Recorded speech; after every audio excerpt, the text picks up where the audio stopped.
Permission తీసుకొని గ్రామాలకు వెళ్ళి సత్యత్వ వార్తలు ప్రయోగిస్తుండగా అయ్యవారు పల్లివారు గ్రామవాసులు మరి వారు మా మీద అటాక్ చేసి దాదాపుగా వేల పత్రికలు వాళ్ళు మరి చింపేసి, బైబుల్స్ చింపేసి, పాఠ పుస్తకాలు చింపేసి, వచ్చిన మైకులు పడగొట్టి, తర్వాత మరి ప్రతి ఒక్క దైవ సేవకునికి ఒట్లు పెట్టి జై శ్రీరాము అని అంటేనే మిమ్మల్ని స్వామిస్తాము, లేకుంటే మిమ్మల్ని అందరినీ చంపేస్తాము, మీకెవరు అడ్డం వస్తారో చూస్తామని వారు అన్నారు. దయచేసి ఈ విషయంలో మీరు దయచేసి ప్రతి ఒక్కరు స్పందించండి.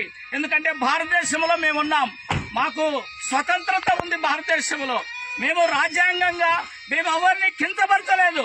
దేవుని ప్రేమ, ఆయన కలువరి బలియాగం, ఆయన సిలువ సువార్త, ఆయన మరణ పునరుద్ధానాన్ని తప్ప వేరే దేని వారి మధ్య మేము ప్రకటించలేదు.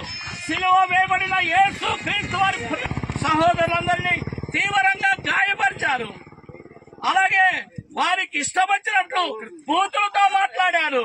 నిజంగా మేము చాలా విచారకరం ఉంది. ప్రత్యేకంగా రేవంత్ రెడ్డి గారు ఈ విషయంలో వెంటనే స్పందించాలని మేము ప్రభు అయిన యేసు క్రీస్తు నామమున ప్రేమతో మనం చేస్తున్నాం. స్థానిక సంఘ